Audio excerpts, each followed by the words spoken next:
और ये जात पात ऊंच नाच ये सब भी गुलामी करने का, गुलामी बनाने का एक रास्ता है जो उन्होंने ब्राह्मण ने बनाया। तो ये भारत बौद्ध राष्ट्र था, बौद्ध राष्ट्र है और बौद्ध राष्ट्र रहेगा, चाहे तुम जितना भी कोशिश करो। प्रैक्टिकल जो लाइफ है, जैसे मेरी माँ कभी कभी दुर्गा पूजा जाती थी, ये जाती है, मेरे पिताजी ने, मैं भी नहीं जाता, मेरी उससे ज़्यादा क्या होता है। क्या ये लक्ष्मी माँ का पूजा करने से धन मिलता है व ज्ञान मिलता है। तो अच्छा, तो माँ कभी दबाव नहीं बनाती थी कि दुर्गा पूजा में साथ चलो? हाँ बिल्कुल मना, तो मैं वही कह रहा हूँ आपको। तो जब पूछे तो मैंने उनसे पूछा आप इनकी पूजा क्यों कर रहा है, क्या ये धन देते हैं, लक्ष्मी देते हैं, ये देते हैं, वो देते हैं, इस तरह की बातें करते थे। तो मैंने उस टाइम में मैंने समझ में आ रहा था जो एक्चुअली क्या है। तो मैंने कहा था ज़्यादातर पैसा तो चाइना और अमेरिका वाले के पास है, तो क्या मतलब है इसका। तो अमीर कंट्री है। हाँ हाँ, तो ज़्यादातर तो पैसा तो उनको, तो लक्ष्मी माँ का नाम भी नहीं जानते, कुछ भी नमस्कार, नहीं। मैं प्रियंका इस वक्त दिल्ली में हूँ। दिल्ली में अंबेडकर भवन पे हूँ और आज आप सब जानते हैं कि आज बहुजन समाज या बुद्धिज़्म के लिहाज से देखें तो आज एक बहुत बड़ा दिन है। आज ही के दिन बाबा साहब डॉक्टर अंबेडकर ने हिंदू धर्म त्याग के बौद्धिज़्म को अपना लिया था। मेरे साथ भंते हैं, इनसे बातचीत करेंगे और भंते क्यों बने, कैसे बने, क्योंकि बहुत ही युवा अवस्था में है। सर, क्या नाम है आपका? सबसे पहले ये बताइए। मेरा नाम है बुद्धानंदो। जी, अच्छा, मेरा पहला सवाल यही है कि आप इतनी कम युवा अवस्था में बुद्धिज़्म में कैसे आ गए? एक्चुअली मैं तो एक बंगाली फैमिली से बिलोंग करता हूँ। तो बंगाली में ऐसे एक रिवाज है, जैसे आप नॉर्थ ईस्ट की तरफ देखेंगे तो वहाँ पर जो भी बच्चा जन्म लेता है, जो हमारे भंतेजी होते हैं जो बौद्ध बिहार में रहते हैं, उसी के हाथ से या खीर वगैरह व चावल वगैरह खिला कर जाता है। तो कहने का तात्पर्य ये है, वहाँ एक शिक्षा देते हैं, बचपन में बौद्ध बिहार जाना अनिवार्य है। हमें बचपन से ये सिखाता है, आप बचपन में पाली भाषा सीखना। तो ये परंपरा हमारे जो, क्योंकि मैं बौद्ध फैमिली में जन्म लिया हूँ, तो मेरे पिताजी एक लॉयर थे।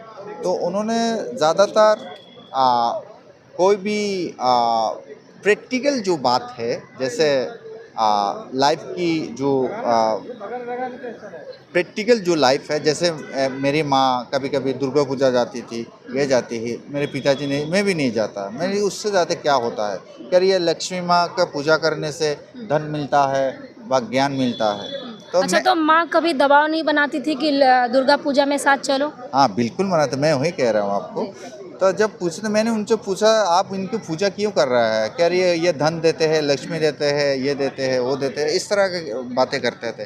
तो मैंने उस टाइम में मैंने समझ में आ रहा था जो एक्चुअली क्या है।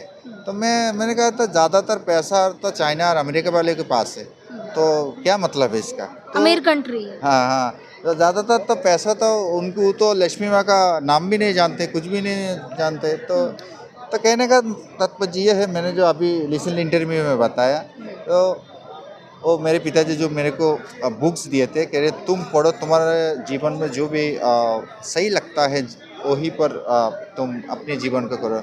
मुझे सबसे ज़्यादा आकर्षित और हमारी बुद्धिज़्म को लगा।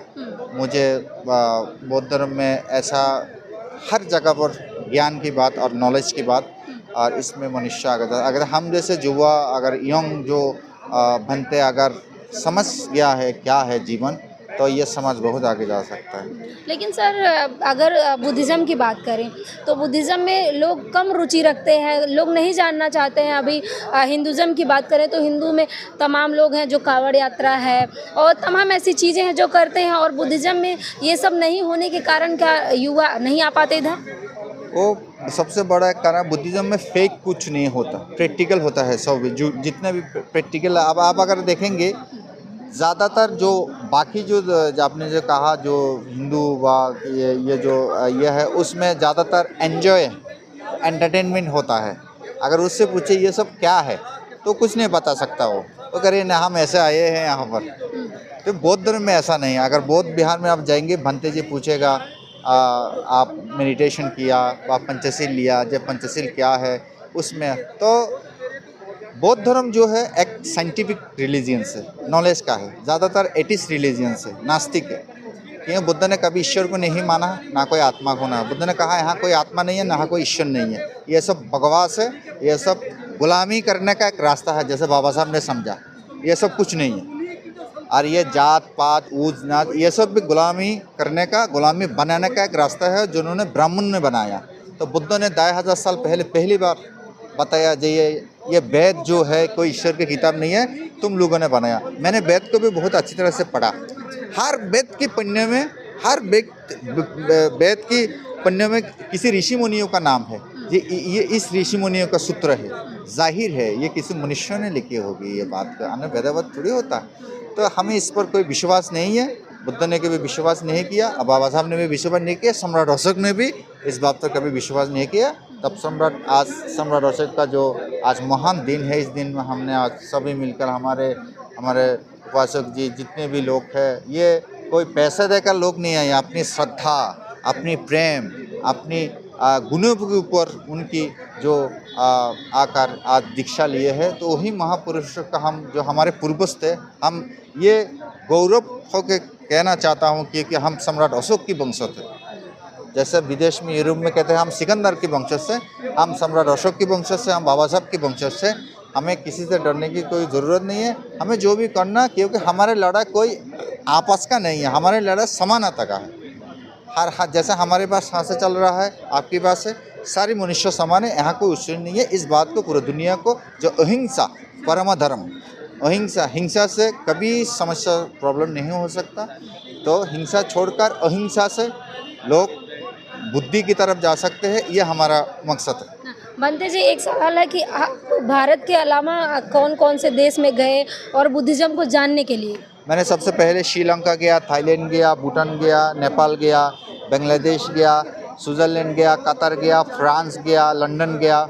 उसके बाद रिसेंटली मैं अक्टूबर के 26 तारीख भूटान और नेपाल जा रहा हूँ। मुझे इन्विटेशन आते रहते हैं, क्योंकि मैं उस फॉरेन में बाबा साहब की और बुद्ध के विचार को आगे ले जाने की मैं ज़्यादातर काम करता हूँ।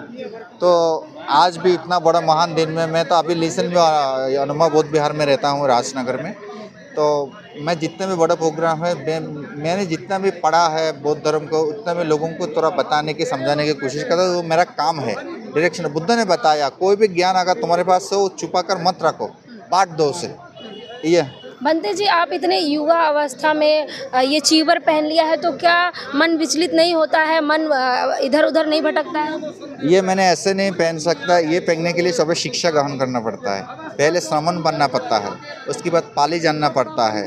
और बुद्ध ने कहा कोई भी अंधा व्यक्ति, कोई भी अंगूठा व्यक्ति, कोई भी जबान नहीं है व्यक्ति भिक्षु नहीं बन सकता। एक प्योर पुरुष होना चाहिए। जब भिक्षु बनने के लिए जब बनते, जो सीनियर बनते हो, वो आपको देखेगा, आपका लैंग्वेज देखेगा, आप काबिल है कि नहीं इस भिक्षु बनने के लिए, तो भी आपको दीक्षा दिया, परीक्षा पास करनी पड़ी। हाँ, तभी तो मैंने उस सारी पास किए। तो मुझे इस जीवन में रुचि लगा, मैंने दीक्षा ले लिया। कितना समय लगा आपको एक सांसारिक जीवन से बुद्धिज़्म तक आने में? 3 साल। 3 साल। 3 साल मैंने 3 साल पूरा पाली कंप्लीट किया, जो बुद्ध की भाषा था 10,000 से पहले। उसके बाद मैंने फॉरेन में जाकर फ्रांस, इंग्लिश, स्पेनिश, ये सब तो अदर्स कंट्रीज लैंग्वेज है मैंने, कि उन भाषा में मैंने उन लोगों को समझाने के लिए ज़्यादातर कोशिश करता हूँ, जैसे वो ज़्यादातर जैसे समझ सकते हैं। उसके बाद बंगाली, क्योंकि मैं बंगाली फैमिली से बिलोंग, ज़्यादातर यंग बनते लोग बंगाली से आते हैं, क्योंकि मैंने जो अभी बताया था आपको, जो वहाँ बचपन से हमें शिक्षा दिया जाता है, बौद्ध विहार में जाना और शिक्षा लेना और पाली सीखना।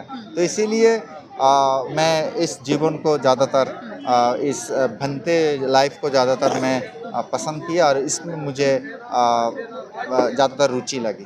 भंते जी, मेरा आखिरी सवाल है, जिस तरह से हिंदू राष्ट्र की बात कही जा रही है कि भारत को हिंदू राष्ट्र बनाएंगे, और एक तरफ आप लगे हैं कि भारत से लेकर विदेश तक घूम रहे हैं, भारत को बुद्धिज़्म बनाने में लगे हैं, लेकिन संख्या की बात करें तो भारत में बुद्धिज़्म की संख्या कम दिखती है, जबकि बुद्धिज़्म की नींव भारत से ही शुरू हुई थी। जहाँ तक आपने कहा हिंदू राष्ट्र, एक बात ये बात समझ लीजिए, जो भी इस तरह का जो बातें करते हैं, जो हिंदुत्ववादी है, ये सब जो RSS की लोग है, ये सब बातें करते हैं, सीधी बात है। मैं उनको ये कहना चाहूँगा, अगर किसी गेहूं के खेत में अगर धान उगा जाए, ये गेहूं के खेत है, अगर उसमें धान उगा जाए तो ये किसका खेत होगा? धान का तो नहीं होगा ना, गेहूं का होगा। तो ये भारत बौद्ध राष्ट्र था, बौद्ध राष्ट्र है और बौद्ध राष्ट्र रहेगा, चाहे तुम जितना भी कोशिश करो। शुक्रिया बंटी जी। बंटी। तो आपने देखा बहुत ही कम समय में युवा बनते हैं। इन्होंने बता दिया कि जिस तरह से तमाम साधु बाबा आज निकल के आ रहे हैं टीवी पे, छोटे छोटे बच्चे वो ज्ञान की बातें बता रहे हैं टीवी पे आके। बच्चे जो हैं बाल गोपाल बन जाते हैं, कभी इस तरह के बाबा बन के निकल आ रहे हैं। लेकिन भंते बनने के लिए कठिन परीक्षा पास करनी पड़ती है और आपके सामने ही बड़े उदाहरण है। भंते जी ने कहा कि इनको 3 साल लगा भंते बनने में और भंते बनने के लिए तमाम प्रक्रियाएं, तमाम प्रश्न, तमाम सवाल उन सब से गुजरना पड़ता है। उसके बाद जाके कोई बौद्धिज्म में भंते बनता है। इसलिए भंते परिपक्व होते हैं, उन्हें तमाम चीज़ों की जानकारी होती है और भंते पढ़े लिखे भी होते हैं।